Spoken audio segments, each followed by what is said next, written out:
At universities in England, May is the month of examinations. Paul was lying on the grass in front of the examination hall. His friends, Sheila and Charles, were sitting near him. The three of them were first-year students at university. They were sitting their first-year exams. Paul and Charles were 19, and Sheila was a year younger. The next exam began in half an hour's time, but the three students were not talking about the next examination. They were talking about their holidays. "Where are you going this summer?" Sheila asked Paul. "To Wales," Paul replied. "I'm going to stay in a cottage in the country." "You have a cottage in Wales?" asked Charles. "It's not my cottage," replied Paul. "It belongs to my uncle. He usually goes there for his holidays every summer. But this year he's going to Greece, and I'm going to stay in his cottage for 2 months, July and August." "Where are you going for your holidays?" Paul asked. "We don't know," replied Sheila. "We haven't decided yet." "Why don't you both come to Wales?" said Paul. "You can stay with me for a week or 2. "What do you think, Charles?" asked Sheila. The college bell rang loudly. It was time for the next examination. "We'll talk about it after this exam," Charles replied. "Let's go now." The students got up from the grass. They picked up their notebooks and hurried towards the examination hall. 3 hours later, the examination was over. Paul, Sheila and Charles were sitting in a cafe. "What's your uncle's cottage like?" Sheila asked Paul. Paul took a photograph out of his wallet. "It looks lovely," said Sheila. "It is lovely," agreed Paul, "but it's very lonely. There are no houses near the cottage, and there's no electricity and no telephone." "Oh, let's go and stay with Paul," Sheila said to Charles. "OK," agreed Charles. "We can stay there for a week." The three students made arrangements for their holiday in Wales. "Come on the 5th of August," said Paul. "That's a Monday. The train from London arrives at Llanvoy station at 1:30. "Where's Llanvoy?" asked Sheila. "It's a small railway station near the cottage," answered Paul. "Fast trains from London stop there." "How do we get from the station to the cottage?" asked Charles. "Look, I'll draw a map," said Paul. "The railway line goes through a long tunnel before Llanvoy station. The cottage is on the hill above this tunnel." Charles gave Paul his diary. Paul drew a map and wrote down the name and address of the cottage. "There you are," said Paul. "But don't worry, I'll meet you at Llanvoy station. I'll see you there on Monday the 5th of August at 1:30.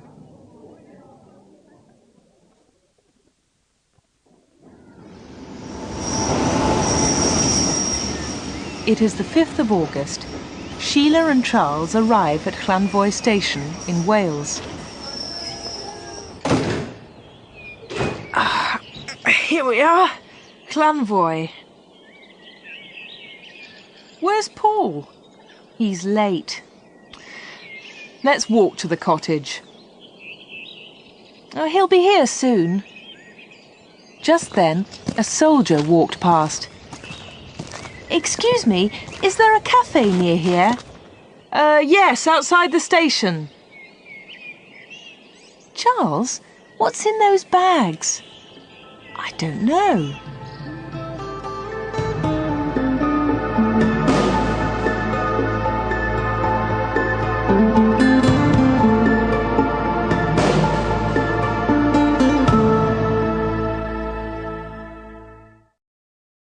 The picture sequence from the cinema has finished. You can look at it once more if you want.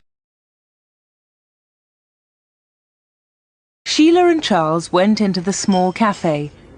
There was a young girl behind the counter. Sheila went up to her. "Has a young man been in here this morning?" asked Sheila. A soldier? asked the young girl. No, not a soldier, a student, replied Sheila. Oh, we see a lot of soldiers here, said the girl, but no students. Charles asked for 2 coffees. He sat down with Sheila at a table near the window. Paul's forgotten about our visit, he said. We'll have a coffee, then we'll walk to Hilltop Cottage. They sat at the table and looked out of the window. Some soldiers were loading bags into the lorry. Other soldiers were standing on guard. The girl brought the coffees. What's in those bags? Charles asked her. Banknotes, replied the girl. The money comes from London by train. Then the soldiers take it to a large army camp near here. What do they do with the money? Sheila asked. I don't know, said the girl, and she walked away. They're probably old banknotes, said Charles. After some years the government destroys old banknotes and new money is printed. The money in those bags will not be used anymore. Charles and Sheila waited in the cafe. Paul did not come. It was now after 2 o'clock. They left the cafe and walked to a crossroads. Charles looked at Paul's map. Sheila pointed to a signpost. That's the road to Barconi, she said. They pulled their rucksacks onto their shoulders and walked along the road. It was a very hot day. The sun was shining brightly, and they walked slowly. After an hour, they came to a telephone box. On the left, there was a narrow lane into the woods. The telephone box is on Paul's map, said Charles. This is the way to the cottage. They walked up the narrow lane. Tall trees grew on each side. The branches were thick with leaves. It's dark in here, said Charles. There's no sun. It's nice and cool after the hot road, replied Sheila. Anyway, Paul's cottage is higher up. It'll be brighter up there. They walked farther up the steep, dark lane. I don't like this place, said Charles. It's too dark. What a place for a holiday. Oh, come on, said Sheila. Sheila and Charles arrived at the cottage. There were high trees all round it. There's something wrong, said Charles. Look at the curtains. They're all closed. There's no one here. Don't be silly, said Sheila. She went up to the cottage and knocked loudly on the door. They waited for some time. Sheila pushed at the cottage door. It did not open. It was locked. Paul?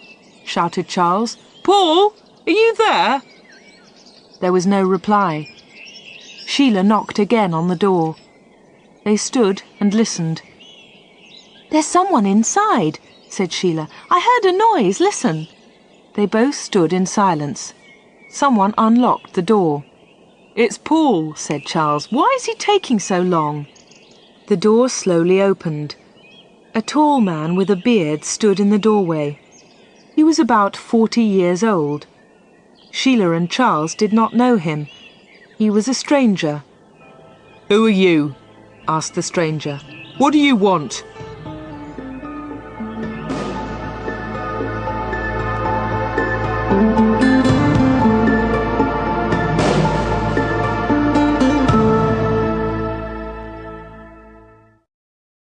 The picture sequence from the cinema has finished. You can look at it once more if you want. Sheila looked up at the tall man. Is Paul in? She asked. Paul? Said the stranger. There's no one here with that name. You've made a mistake. The stranger slowly closed the door. But this cottage belongs to Paul's uncle, said Sheila. We saw it in a photograph. It was another cottage in your photograph, said the man. It wasn't this one. This cottage is mine. I live here. The man was becoming angry. You've made a mistake, he shouted. I don't like visitors here. Go away. The door closed with a loud bang. Sheila turned away from the door. She saw a piece of paper under a bush. She stopped and quickly picked up the paper. "We've made a mistake," said Charles. "Paul isn't here. We've come to the wrong cottage. Let's go back to the road." They walked back down the lane. After a few minutes, Sheila stopped. The cottage was now behind the trees. Sheila opened the piece of paper and looked at it in surprise. "We haven't made a mistake," she said to Charles. "Look at this." Charles took the paper and looked at it. "It's an examination paper," he said. "It's our exam paper. We sat this exam in May." "Paul sat this exam too. So Paul is here. Something is wrong." "Look, there's an old building. We'll wait there." "But what are we going to do?" "We'll go back to the cottage tonight. We must find Paul." "Listen, I can hear a noise. It's a lorry. It's coming up the lane to the cottage."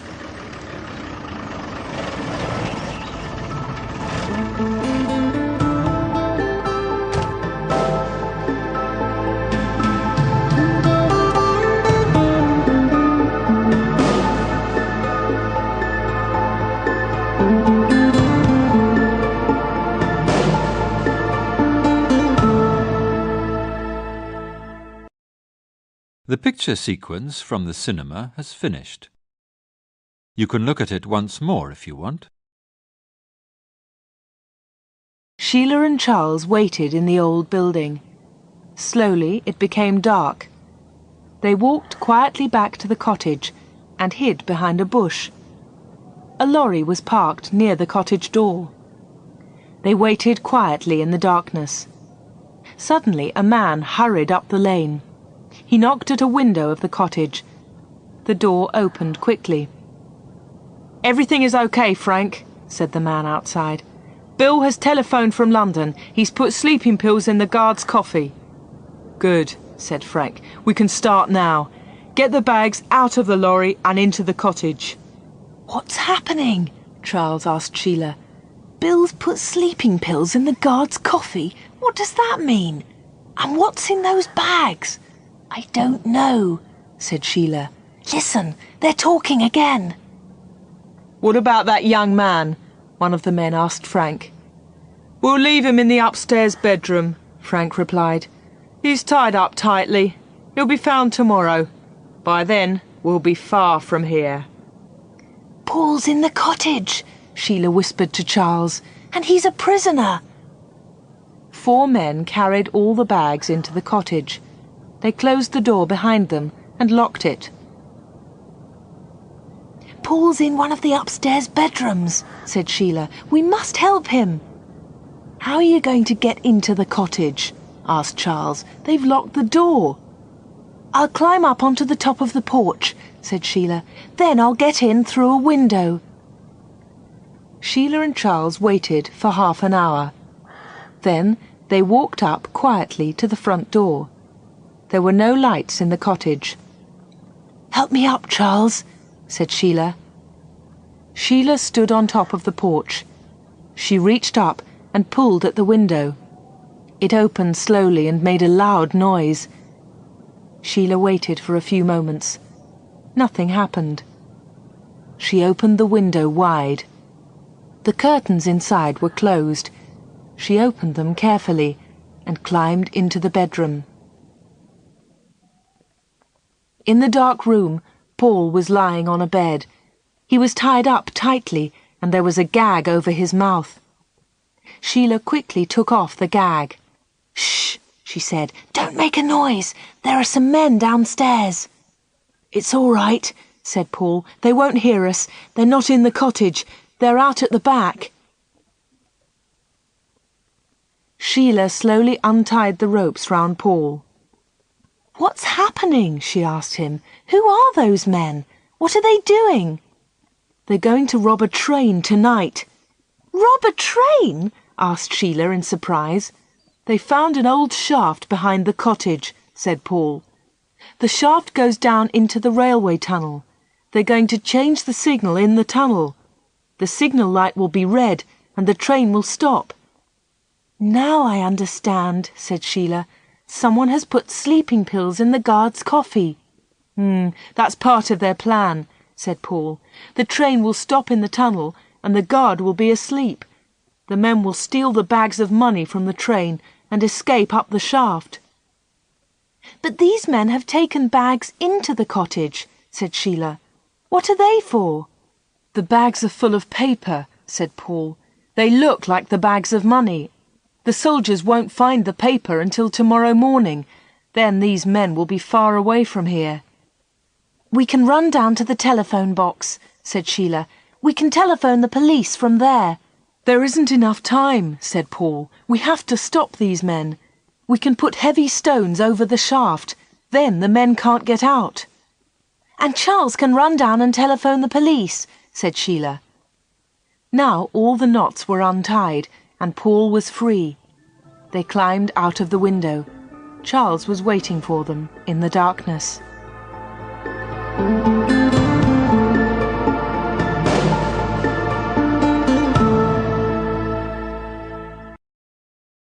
The picture sequence from the cinema has finished. You can look at it once more if you want.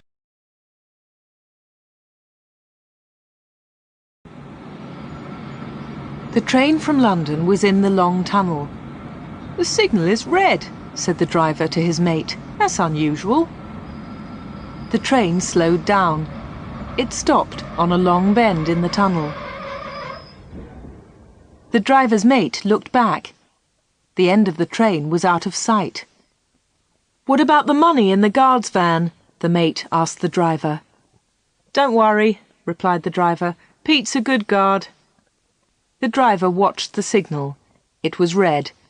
The train waited in the long tunnel. Frank and his men were in the tunnel. They were waiting at the bottom of the shaft. The train slowed down and stopped. The guard's van was in front of them. Frank quickly climbed up. He opened the lock on the door of the guard's van. He looked inside. It's all right, he said to the others. The guard has drunk the coffee. He's sleeping. Frank threw down the bags of money. Throw up the bags of paper, he told his men, and move quickly. We haven't much time.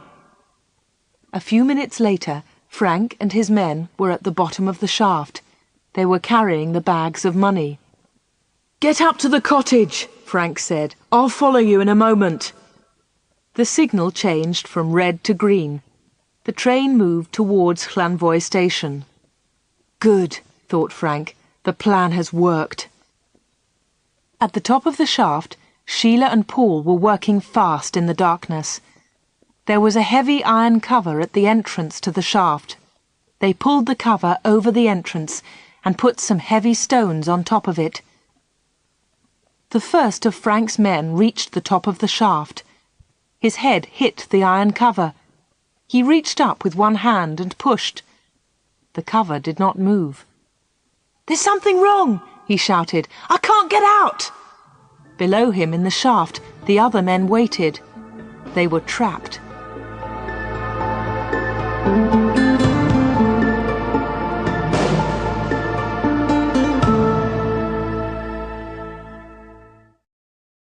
The picture sequence from the cinema has finished.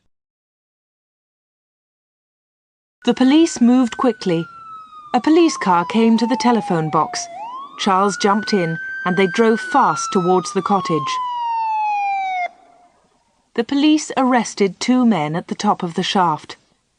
An hour later, Sheila, Paul and Charles were in the police station at Barcony. Thanks to you, we've got the men and the money, said the police sergeant. We arrested the other 2 men at Llanvoy station. But there were 5 men, said Paul. Have you arrested the leader? He's called Frank.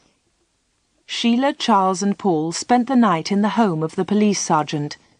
The next morning, the sergeant left early. I must go to the police station, he told them. I'll phone you later in the morning. At breakfast, Sheila turned on the radio. Here is a police message. The police are looking for Frank Steele, aged 40. This man was last seen on the railway line to Llanvoy station in the early hours of this morning. He is a dangerous... Sheila turned off the radio. It's a strange beginning to a holiday, she said. Later the phone rang. Paul answered it. It was the sergeant. Good news, said the sergeant. A police car has picked up Frank Steele. Paul put down the phone. The police have arrested Frank Steele, he said to the other two. That's great, said Sheila. Now we can go back to the cottage and begin our holiday.